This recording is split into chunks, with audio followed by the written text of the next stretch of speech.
Hello, good morning. Thank you Morning, for everyone. joining us. I know that we have some other folks that are in the process of joining, but we have a very fun-filled, fulfilling program here for you today, and we're going to get started. So with that, I am Rana Dubrow. I am the Director of Membership here with CURT, Construction Users Roundtable. I'd like to welcome all of you. For those who have previously participated in a CURT Connect, this one is a little bit different. What we're going to do today is we have a short presentation that is going to be on lean project delivery, specifically 6, 7, and 8. 6 tenets, 7 principles, and 8 losses. And I believe there was actually a 5 that was added to that. Yes. The person who's going to be presenting today is Rob Wagner. Rob is our co-chair of our Lean Project Delivery Committee at CURT. And before I hand it over to him, just to let you know the process that we're following today, because we are always pivoting and doing things that are more and more exciting for everyone. Want to fill you in on it. The process that we are following today is that Rob will give a safety moment. Then we are going to follow up with Rob presenting on the 5, 6, 7, and 8. After that, we will be open for questions on his presentation. Also, Rob has the information that you all submitted as to topics, questions that you wanted to make sure that we were able to cover, and we're going to cover as much as possible. There is a PowerPoint that goes with today's CURT Connect, and I will be sending that PowerPoint to everyone who registered today. So don't worry, you're not going to miss out on all the information. And with that being said, I'd like to turn today's Connect over to Rob Wagner. Good morning, everyone. My other co-chair, Al Schwarzkopf, is not available to be on the call. He's normally here.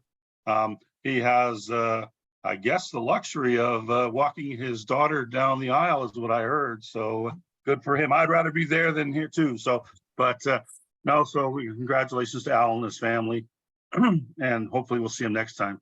I am going to go and do the safety topic today, which we put together as sleep. And I think it's appropriate since we just had the time change, right? We all jump forward for spring, meaning we got less sleep, right? Because we lost an hour. So let me start. Let's see here. And now it's not working. You're controlling, it says. So what did I do? There. Okay. So the importance of good sleep. We all know, if you're tired, if you're, up until 3, 4 in the morning and then have to come to work for 6:37 in the morning to go and hit your safety toolbox talk and get started for the day, you're not going to perform well. The other one of that too, it's a significant safety issue because, mind on task, fatigue, all these other things can come into play. So, now, the other one, on the first line item here is, and I have to say, we P&G are building a lot of large projects across the country, and so travel is one of the travelers. So the per diems are one thing, but it's also the people are traveling, and so making it difficult to go and get there, and perhaps potentially being like sleep deprived, shall we say, a bit. Our schedules, long commutes. I'm not certain. I talked to one guy yesterday at a training session. He has over an hour drive in the morning and an hour in the evening. So 2 hours added to his day, which can make it for a very long day. Again, travelers, you're not in your bed, you're in your hotel. Some people can't sleep when they're away. Again, sleep schedules, all of this has impact. So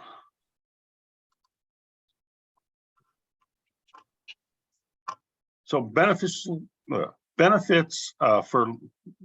for learning.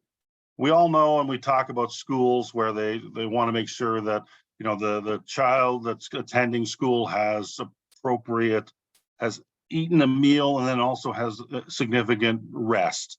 So we learn better when we are not tired, shall I say. So lack of sleep, it says here, sleep apnea seems to be a very prevalent condition in America, maybe across the globe even right now. So, I can attest to sleep deprivation. I personally suffer from sleep apnea. And so I can say I almost crashed my car one day driving home in the afternoon because I was tired. And it was because of lack of sleep during, those short hours and effectively, like I said, clear thinking. You want to be on your best. When you come to work, everything that we do from a construction perspective is something new almost every day. It's not, you can't say you get into a routine, and routines can also be where you miss things, or becomes just too complacent. But in construction, everything we do seems to be something different and also can be extremely dangerous. Working at height, all kinds of different permits, confined space entry, all kinds of other things that can require you to be at your peak performance. Now, COVID has just recently, and still is, I won't say prevalent, but COVID is still around. We know that having proper sleep helps you to your immune system. Sleep is the body's way of rebuilding and repurposing, not purposing, but reconfiguring and fixing yourself overnight. So you want to make sure that you do get that sleep. And so it's our way of recovery. It's our human way of recovery. So let's see here. Now, I did not know this, but it takes 2 weeks to recover from one lost night of sleep. I do know that, and a lot of you are project managers or service providers, and you fly across the country. So you get into different time zones, or you get into significantly different time zones like Asia or Europe. And so this change in your sleep pattern can be very, very disruptive, and I know it takes me a day or two to get back onto a normal cycle after I've come back from a long trip. Okay, now it's not working again. Okay, so interesting. OSHA is 13% of work injuries can be directly root cause back to sleep deprivation. So, there's several reasons for the sleep deprivation. It could be something that you personally did. You stayed up late, went to the, clubbing or whatever late at night and didn't get home. It could also be that you just can't sleep. Stress is keeping you awake, etc. And we do know that highly fatigued workers are more likely to be involved in accidents. And I talk about this when we talk, 12-hour shifts or working 60 hours a week as a contractor or as a craft. And we don't want people to work more than 50 hours a week, because it's like a hockey stick curve for injury.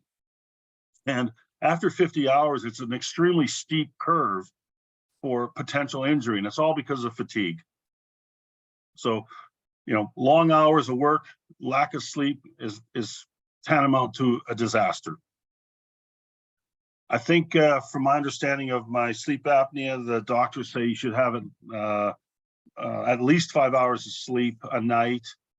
Most people, though, the doctors would prefer if you get 7 to 8 hours, but the minimum would be 5 hours a night. So if you're monitoring that or not, again, I have a medical condition, so I do monitor that pretty closely, but you still should be aware of it.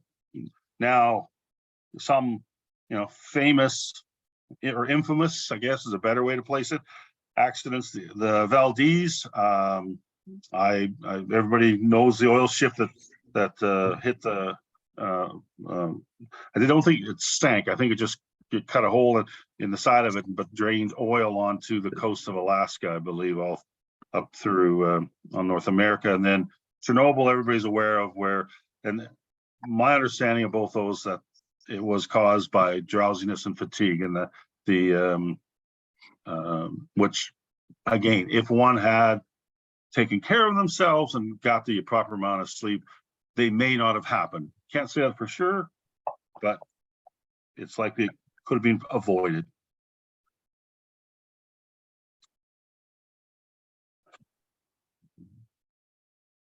So Al had put this report together, so I'll just read through it here. But they had 3,000 participants, and it was both men and women, aged. So I'm going to say 89 is probably not a working. Hopefully they're retired by 89, but 40-year-old definitely would be working. And so the questionnaire was 2 years after baseline of driving habits. So 222 of them, which is almost 7%. They had at least one motor vehicle crash, and it was associated with that. Sleeping 6 hours per night was associated with a 33% increase in crash risk. So it's similar to what I was saying earlier about the work effort. If you're working 50 hours a week or 60 hours a week, that's a significant risk increase. And we share that among our crafts to say, like, hey, I know you guys are traveling, you like to work as much as you can, but I can't let you do that. That is just too dangerous.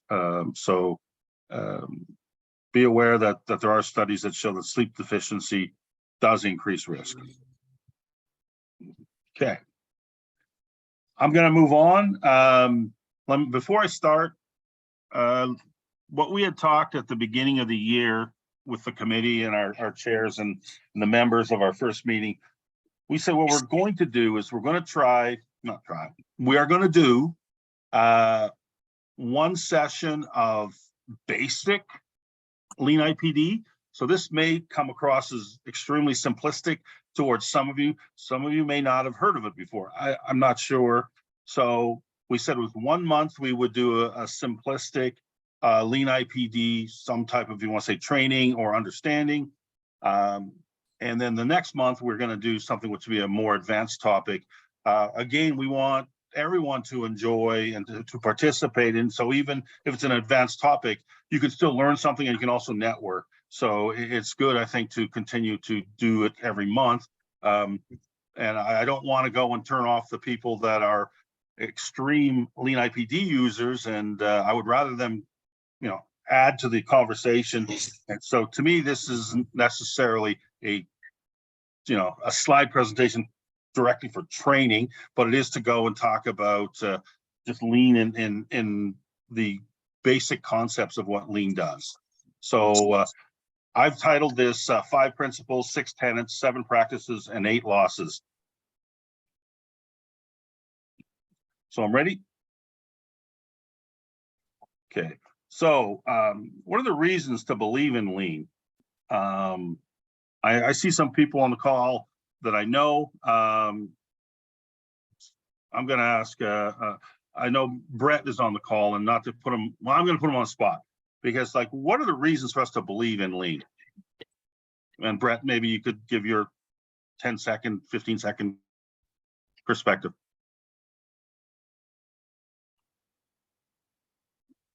Or are you not there? Did I catch Brett? Well, you're on mute, Brett, but, or other Lean users. I mean, give me your 10 or 15 second. I mean, you can read it here, but it's like, why do you believe in Lean? It's not a trick question either.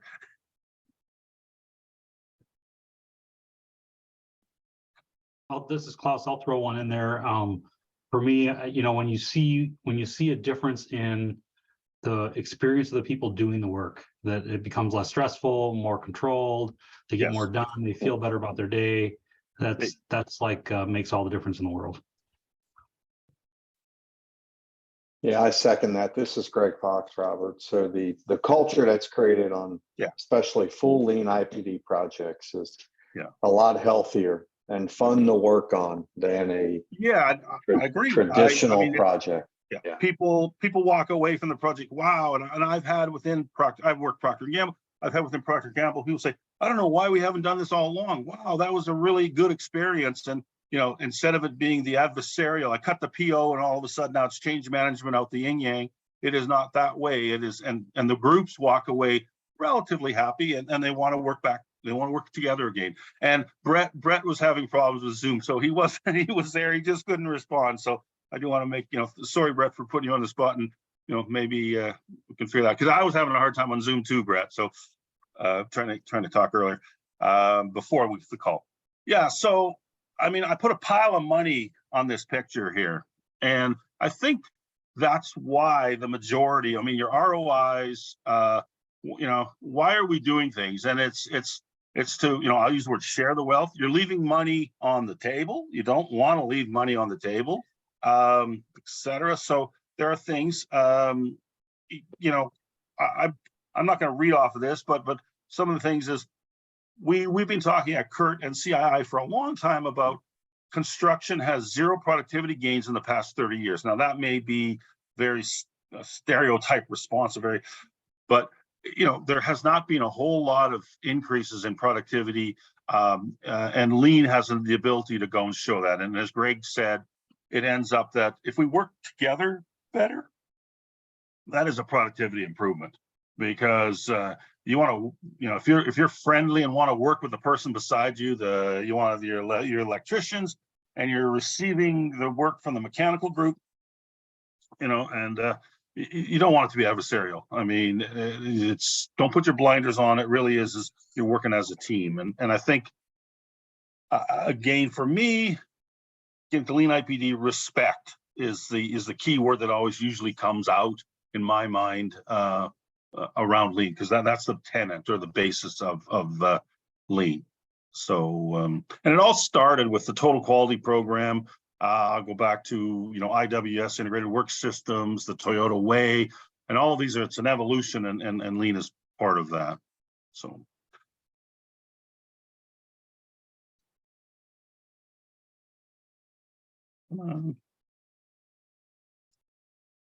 It's not moving. There we go. Okay. So why Lean IPD? And I say I had the money on the table there. ROI.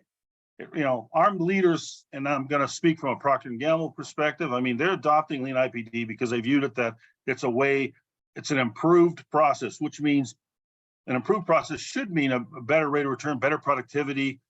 So we should be able to make our projects, I use the word more effective, potentially return more, or at least get the return that we thought we were going to get when we planned it. And so, I go and put down there 5 principles that need to be considered. And so in the Lean principle, so you need to define the value. So what is it that you're going to go and get out of the equation? You need to map that value stream. So how are you going to go and get it? When you're doing the process, you need to create the flow, and flow is a key part of what Lean is about. How do you maintain flow? Blocking your system or plugging up I think of flow like a sewer line, and if it blocks, you have no flow going. So you have no productivity, you have nothing happening. And so Lean is also intended to try to go and not just create, but maintain the flow. And then it should establish a pull. A lot of our programs, if with your companies, things come out, and it always seems to be they're being pushed. Management is pushing this, and it's Lean is about trying to create a pull for the system. And so that's part of the principle is and Greg said it earlier about, you want the craft are pulling for this. I've gone to some Lean IPD, the LCI conferences, and we've had crafts come in, electricians, millwrights, and they're all saying the same thing. They're saying, this is really great. No one has asked our opinion in the past directly, and we really like it. And it's really creating a pull in the construction business to go and execute this. And then the other one is I always say, people come to work and maybe not pursuing perfection, but they don't come to work to not, they want to be proud. I mean, crafts and the disciplines are proud of what they're building. I'm, as a project manager, proud of what I executed. And so we're all about wanting to pursue perfection, So. Any comments before I go to the next one? So that's the 5. That's the first one. So 6 tenets. And I think, the key one, and I said it earlier, is respect. And so if I go up here, so respect is the key tenet behind Lean. And so part of it, and it may seem a little overlap, but you want to optimize the whole. So optimize what you're doing, and the whole would be and we got to get our crafts, and if you think of lean, it's like going. It isn't just I finished the install and I'm done. It's about the whole project. I started it, and the going part is its production is actually running at the end of the project, even though it's getting the culture to think in that terms of going. Removal of waste. If you go back to Toyota Way and not Lean IPD, but IWS, it was all about removing the waste or the losses, as they had said.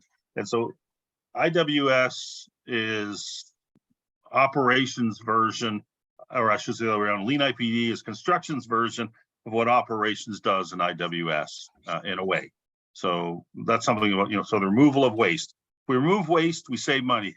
I'm trying to remember now, and Greg or Brett or someone what's the percent of loss in construction? I want to say it was pretty high. I thought it was like not 50%, but it was pretty close up there about wasted just effort, time, dollars. Does anybody have a number off the top? And Brett, you can type it in. I can read it if you want.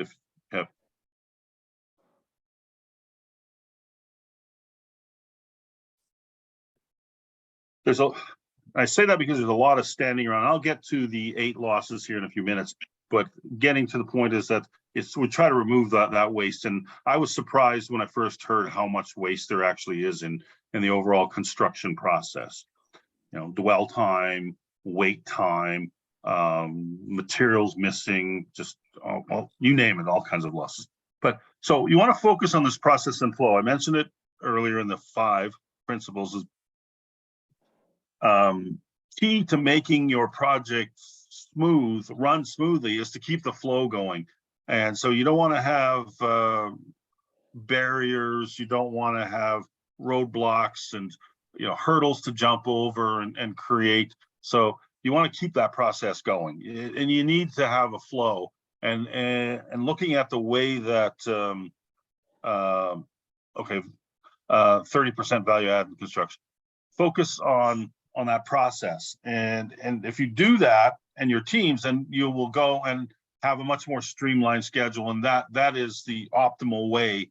So it might mean slowing down some of the processes. And if you look at lean, it doesn't mean that you want to do everything at once. You want to do it in its proper time and sequence. And so that would allow it to be a proper process and flow better.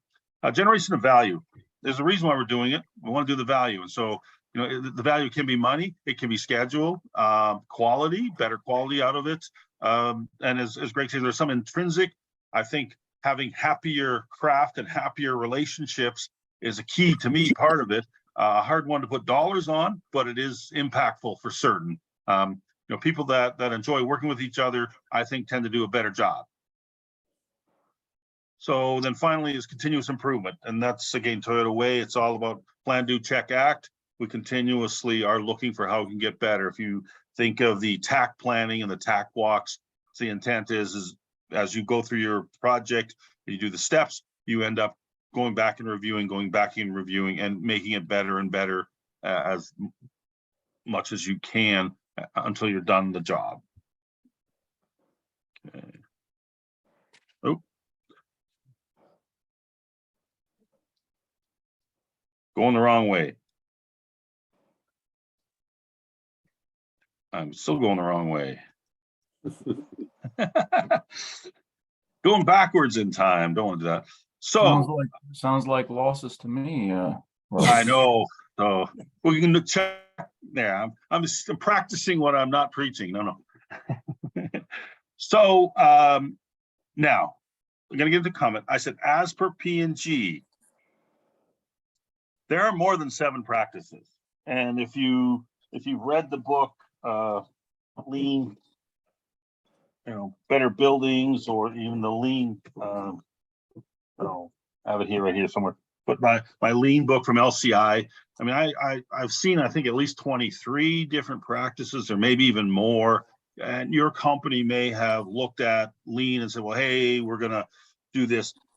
Procter & Gamble several years back looked at it, at all of the practices, and we concluded I'll use the word 80 for 20, was that the 7 practices are what we were going to focus on for essential practices for doing lean.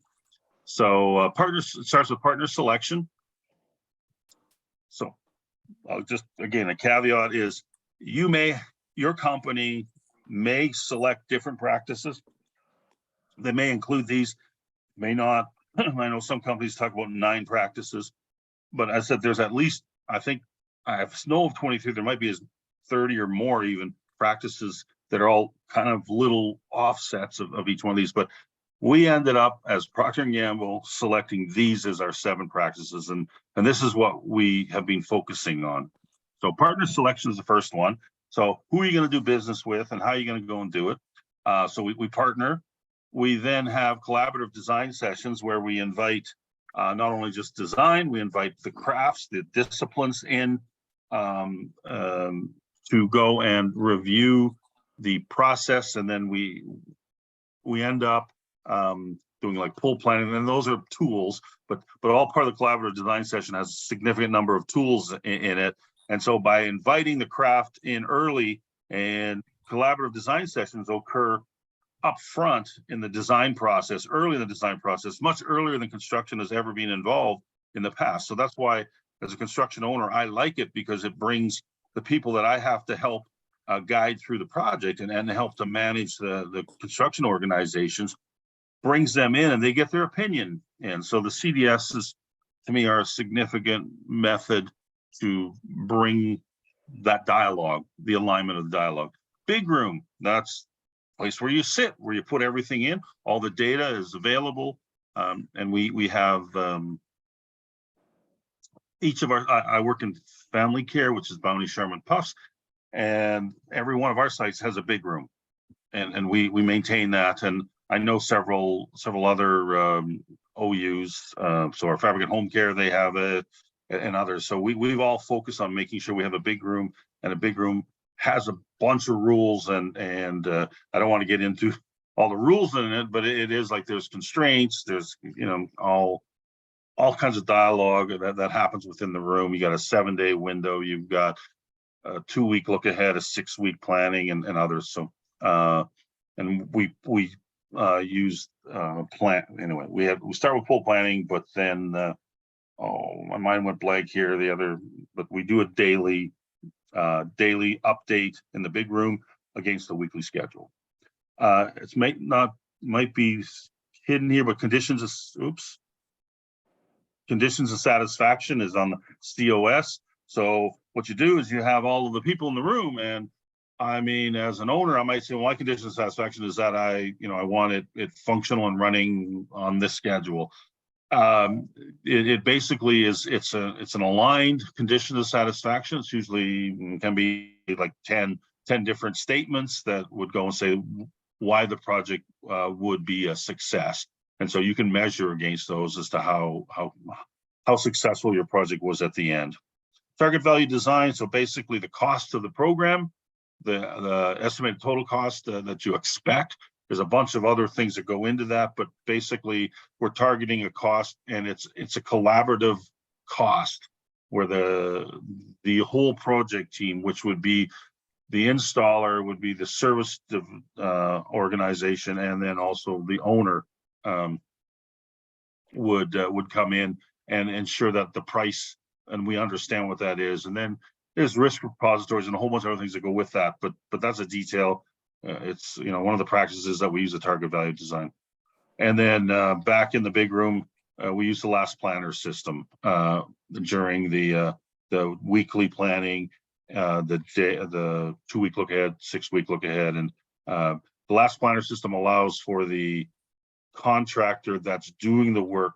They're the ones that are putting the details on the board. They're the ones that are managing it. They make the commitment. It is a personal commitment that I'm going to execute, and I'm going to have this particular work done by Wednesday of this week, and they're accountable in the daily big room meeting to show where they are. The final one is it's a compass here. We have the IPD, which is the cost savings or the sharing of savings. IFOA contract is what we have with purchasing. And now there's a certain size of project that makes that up. I would say that for the most part, the work that I do in family care, we have maybe 3 to 4 projects a year that could definitely fall into the IFOA category with purchasing, which means I have 100 and some other projects that don't. However, all these other principles can apply. And as Greg Fox pointed out, you can put, if you do all this in place, you have a happy organization. And so, you don't have to have the necessarily the shared profit in there. Of course, that's the for the owners of the companies, that not just the owners for P&G, but the owners of the installers, the owners of the design firms. It allows them to share some profits in there and make inroads in that manner, so they can have extra, not extra, but a collaborative effort is paid off in reward of shared savings. Now, what P&G has done, and it's not quite an IPD agreement, but we've gone with the smaller AEs, smaller $400,000, $40,000 projects even, and we have a one pager that we add to the addendum, and we can do a shared savings on a one pager. It's not the full IFOA contract, but it is something that we go and do. So you can go and get shared savings into the smaller projects as well. That was one of the, we had shared, Lima had won the CURT Project Excellence Award this past year for these type of work in the smaller IPD agreement and bundling of projects. Okay, so 8 losses. So now I'm into the 8. So these are standard. I feel like, as we go through overproduction, you're producing too much or you're making it too soon. You're trying to do everything. Oh, I got something. So now it's like, now you hurry up and wait kind of thing, because you installed. Moving things around, additional movement. It arrives at our plant. We stage it, we move it somewhere, it's in the way, so we move it again. Motions of people, are they really moving and have no value in what they're doing as they're moving? Are we sequencing how they do things? The flow to the work is correct. Waiting on decisions. So I'm stopped my schedule because I'm waiting for the owner to make up their mind on this one aspect, or we're waiting on people to arrive, or we're waiting for materials to show up, etc. So over processing, this might be something that P&G, we always refer to as, P&G-izing or maybe gold plating. And, it's far and above industry average execution. And so therefore, do we really need it? And it's a questioning of that. Inventory. So do we have too much material on hand? Do we have not enough material on hand, which result in a waiting? But if we have too much, so we're sinking money into materials that are sitting and not being effective at that time. So not effective use of our capital. Defects. So anything like a rework or an improper assembly. We have an FI system, field information, where things don't fit together or we want to make changes. And so how do we make those when we do find those defects, do we do the plan, do, check, act, and like attack, walk, and move it forward, so we adjust our plan so we don't do it again? And then I like this last one because it's underutilizing the team's creativity. So there's a lot of smart people out there, and if you're not asking them or they're not expected to give their thoughts, you're missing out. Again, they're coming to work to do great work. They're not coming to work just to slog it out. And I think by asking them and getting their opinion, we can really utilize their talent and their content to go and make the projects better. So, the losses, as I said, are you leaving money on the table? Okay, so I keep mentioning the plan, do, check, act. So, I think, plan, do, check, act. Then there's detect the breakdowns as close to the source as possible. So understand what is the problem, take corrective action so the operation can be restarted, analyze, so break down to determine what is the cause and what are the countermeasures, and then implement countermeasures. So it's another version of plan, do, check, act, but the tree is the symptom and the cause is the roots. So again, getting the root cause would be prepared. That's it. 5, 6, 7, 8. Any questions? You know what, Rob, before we go to questions, and I'm going to give you a chance to catch your breath here. We're going to take a little commercial break. I want to make sure that everybody who's on this call is aware that on May the 10th, we have a summit that is on lean project delivery and offsite construction modularization. So we're going to be talking about how both of these can ensure project success, and how lean can help out with modularization, and then how modularization can help out with lean. So I hope that you will be able to join us. We'll be in beautiful Clearwater, Florida. I would love to see you in person. Also, we do have, as Rob mentioned, we will be having these Lean Curt Connects every month. That's what we've been doing. And on April the 20th, we have our advanced topic. It's A3 PDCA action plan. So I hope that you'll join us for that too. And I will put in the chat box again, the link that you can take to get to sign up for these events. So with all that being said, Rob, if you'd like to take questions, and or Sure. If you want to go to some of the other topics that the folks had submitted in advance, more power to you. Sure. Well, I'll open the floor for people's questions. And then if we don't get, if it seems slow, then I'll go to the questions that were submitted. That was in the document you sent me that had the people's names, and it has please share discussion topic, right? Yes. Yeah, okay. So any if you're a lean user, what I shared today shouldn't be new. It may be a slightly different version because of the way your company looks at it. But for the most part, I would say that it reflects, and it reflects what P&G has been doing in lean. I'm going to say for at least 10 years now, as what we set up. So any.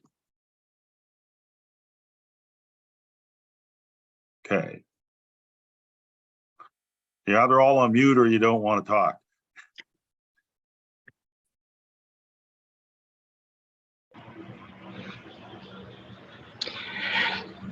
So this is Alan Okay. Gasfoda.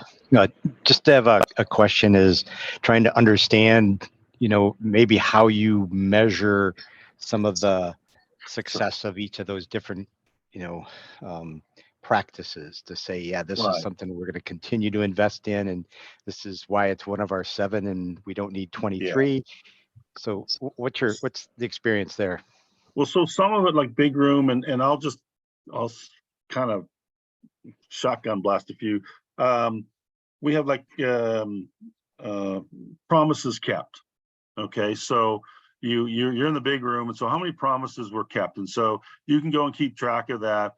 And during your whole big room and during your schedule execution, and find out, okay, and what can you do with that information? Well, as you get better, you should be keeping your promises, right? Or as you progress on and said, okay, this week we had 4 promises missed. Or now put it in positive. We had 20 promises kept, and so can we do better next week? We had 450 activities, and 30 of them were successfully completed on the time frame.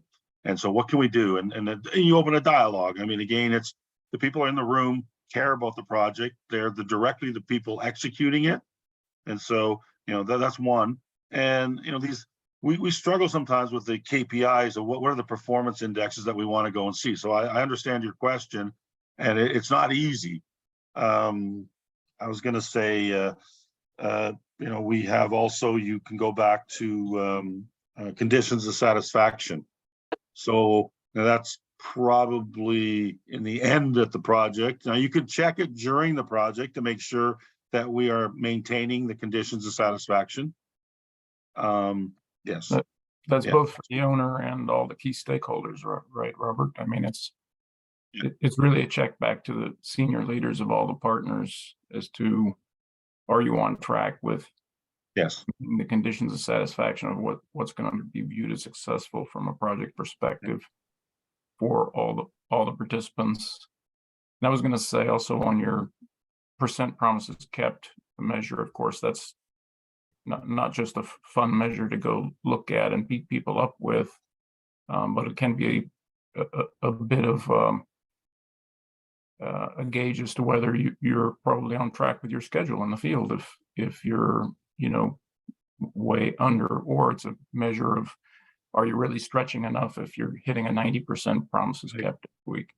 And then blending that with the continuous improvement plan to check act perspective there is to you know, figure out a root cause of each of the say failures to keep a promise.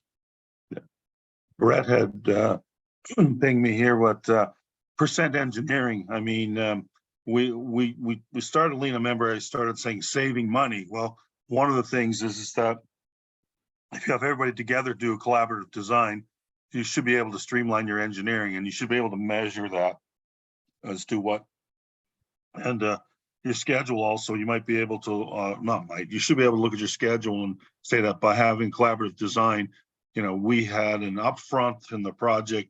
As an owner, I expected like it to take 6 weeks for us to do the install.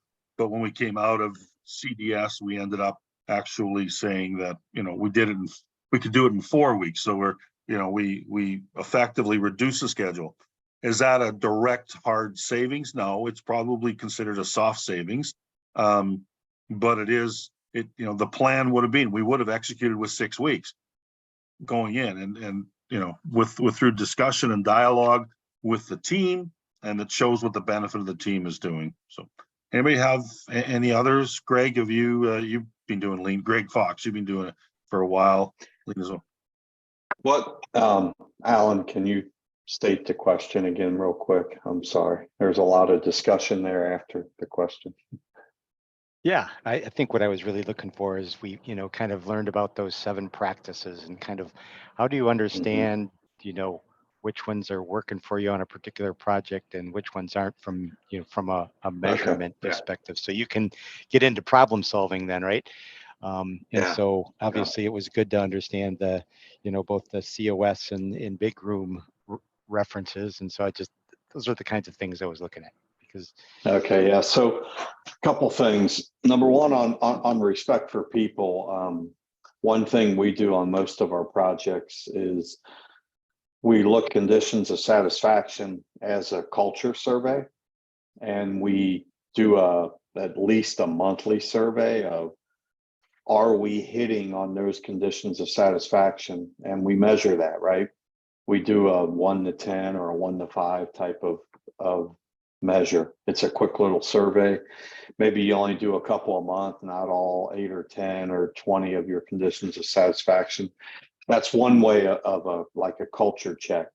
And then Greg Davis mentioned the percent promises kept, or and we look at that on a regular basis. And the key to that is that has to start early on. Both of them, they have to start very early in the, call it the first CDS, or your, whatever you may call your design session. So you have to start them. And then as far as some of the others, a critical thing that I think the P&G folks, you guys can talk to what you're measuring is, there's a high attention given to the dollars that are spent during the collaborative design sessions, and P&G is tracking, or at least we get the when we're not doing well, right, side of it. But they're tracking very well the amount of dollars as a percentage of the project as they move from project to project that they're spending on the collaborative design sessions. So not sure what your firms call it, but the front end engineering or the, all of the pre-work prior to the start of construction, right? And in the lean IPD world, that's called the collaborative design sessions, the work that goes on in the big room. And what we've experienced is we're seeing that reduce as a dollar amount percentage of the overall project as we move from a similar project. It's not always the same value. The value's not going down, but the percentage of the total is going down. So we're spending less up front and we're still delivering, the construction, the timing, the other, call them traditional measures of a project. And what Proctor values that we get is that they value that plan your work and then work your plan, right? And that's really where that comes to life. And we're seeing real benefits on that from project to project, especially when the partners are repeat, right? So when you take, and we talked about this at CURT, if you guys were at CURT this year, we had a panel of when you take the same team and reapply them on multiple projects, you see really high improvement in those areas. So that's some of the measures. And then in the field, it's always, it's difficult to benchmark because you're not building identical things. But I don't know, we've done 12 or 13 projects and, I want to say all of them came in under target value. So that's a good track record, for the overall start at a value and you come in less than that value. So that's those are some kind of macro levels, Alan. At the micro level, it really depends on, you have to have the staff and set up the right numbers that are right for that team. That team kind of decides what they're going to measure. And then you get a lot of benefit out of that, right? Because there's ownership by that team to measure and continuously improve themselves. I wouldn't say there's just one set of measures that each team goes and applies other than PPC, the percent promises complete. That's a very common measurement across the Proctor work that we do. Oh, that's great. Thank you. Thank you very much. You're welcome. Yep. If there's any other question, if not, I'll pick one Rob, off. Yeah. Rob, there is a question in the chat box. Do the project trade partners need to budget in more meeting time to be in big room daily and pool planning sessions? I would say is that it should be a normal construction daily touch point. And I would say that if you're spending an absorbent amount of time in there, then something is wrong with your project. It really should be very quickly, like a daily construction update. So a few minutes per se, and have the right people in the room, in the big room that you need for that particular day. You might be focusing on ironwork, for example, and so you want to make sure the right people in the room if you're assembling the building versus putting your process equipment and stuff. Go ahead. Can someone who asked that question, and can you expand a little bit when you say, do they have to include more time than what?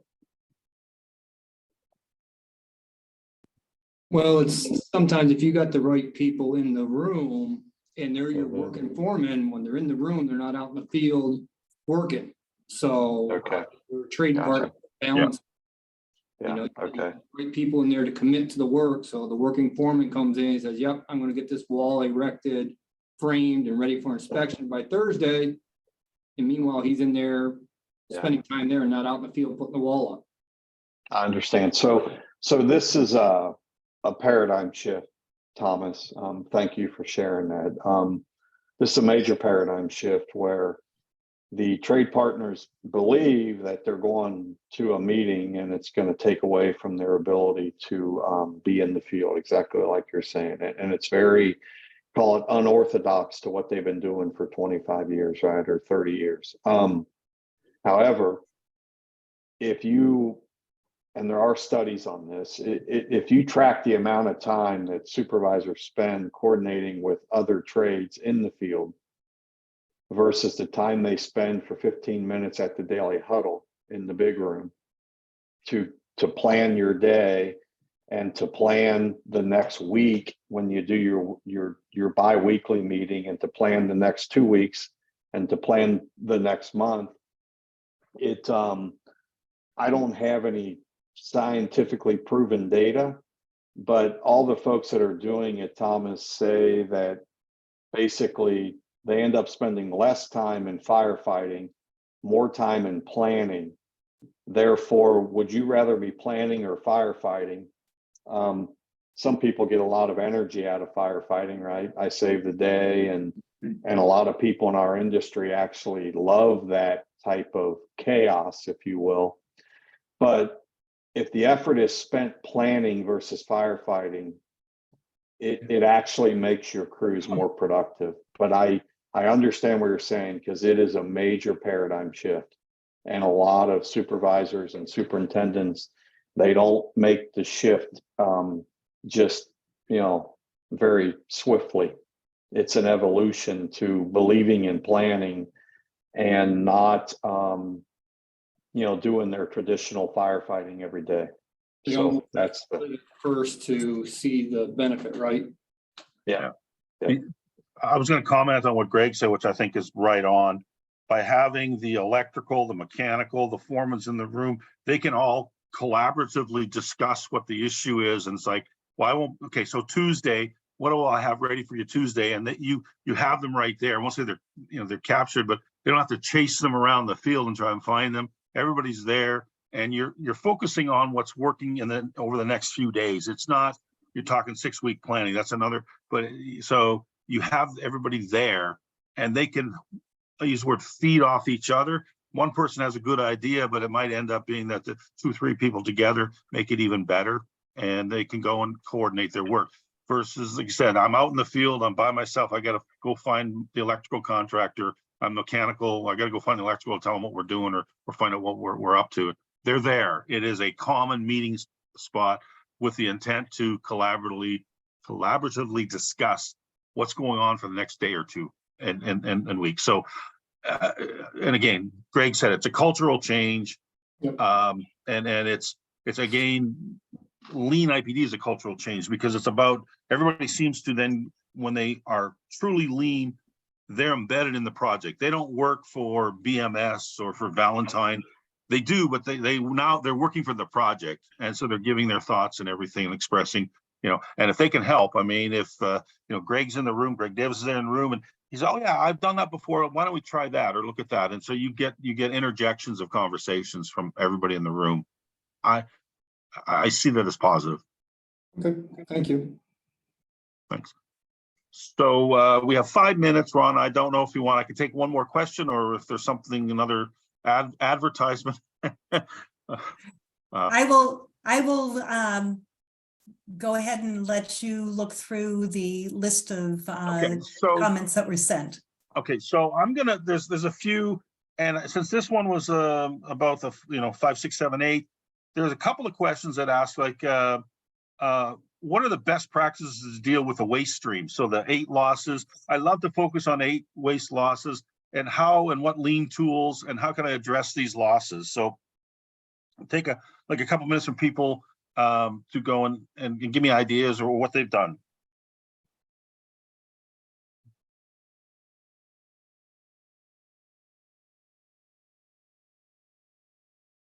I'll just pick a simple one, the inventory one. And I think, for me, inventory is kind of like the mother of all wastes. If you want to streamline things, look at the inventory and try to pull inventory out of the system. But you have to do it carefully. So we see things on construction projects like, everything, nothing touches the ground, right? So everything has to have a cart. And what that, people think of that as a way to keep it decluttered, which is true. But if you have a cart for, if you have carts for 50 sheets of drywall, you can't have 200 sheets of drywall on the job site, right? Right. So it kind of controls the inventory. And when you start getting trades paying attention to what they need and when, and have it delivered at the right time, it declutters the job, but it also requires them to plan ahead and have a good flow of work. So thinking about that inventory as a lever that really helps create better workflow is one that I've seen that's pretty effective. Yeah. Very good. I think the other one, Robert, that's critical is the overproduction. In the big room, right, to bring it out of the field and into the pre-work. Overproduction is something that happens a great deal. And then over the years, we've created a term called value engineering, right, which is basically to deal with that overproduction, right? So the architect designs something and then we say, well, we can't build that, and they toss it back over the fence. And when you're in the big room and everyone's together, whether it's lean IPD or lean design build or even CM with trade partners that are collaborating, that working with the architect and engineers to design what you need for the next step in the process is really a huge benefit that I have seen on many projects. So you design what's needed to do an estimate, and you design what's needed to build it, and you only provide what's needed by the owner for the closeout, and you don't overproduce, manuals that are 10,000 pages that the owner receives, and then they basically throw them away, right? So so that overproduction really begins in the very beginning with setting up your deliverable to be supporting what gets delivered next, and that's really a huge benefit in the lean IPD world. Can I say something real quick? It'll take 10 seconds. So actually, Greg, I was going to ask the question and of everybody too, who is in the big room? And don't just say the architect and don't just say the contractor, name the actual people. So you're saying documentation and throwing a whole bunch of documents over to the owner. Who creates those documents? What's the actual name of that person who's creating it? Who is your specifier? Who's your estimator? What's their name? So that actual person is in the big room and not being kept in the dark so that they can actually contribute. Okay, that's all. Yeah, the team early on, Tina, the team goes through a selection process of who needs to be in the room when, and those folks are hired, right? So to your point, it's not always the same depending on the project. Sometimes it's the OEM, some owner's equipment manufacturer. Sometimes it's the operations leaders from the client, right, that have input to because they have to tell you what they need or what they want, right? And then that becomes a discussion. So I would say it's driven by the project parameters on who's in the room, and the team selects that, and the owner begins that with when they choose their first partner. So when they choose their first partner, in a traditional project, right, it's almost always the architect. They're the first one, right? And that's not always the case on lean IPD. Sometimes it's the mechanical contractor. Sometimes it's the electrical. Sometimes it's the general contractor. And it's driven by the project parameters and what are the most critical elements. So, this isn't where every project ends up with the same parties, Tina. You end up with an architect, you end up with a builder, you end up with trade partners. It's just that the room behaves a little differently based on the conditions of satisfaction and the requirements of the project. Yeah, and as you move through this, go ahead. So as you move through the CDS, different people step up to lead and lead. And then I wasn't sure that your question was going all the way, like the big room when you're doing the install of your, all the contractors, it's the same big room. It's just as a matter that you it's different people attending, or it can be some of the same people, but I don't see my architect showing up in my daily or my weekly construction planning, unless there's a reason or an invite for them to be there, kind of thing. But the scheduler would be there because you need to go and make sure that your schedule is being updated or at least reflected, or if you have a CMO leading schedule.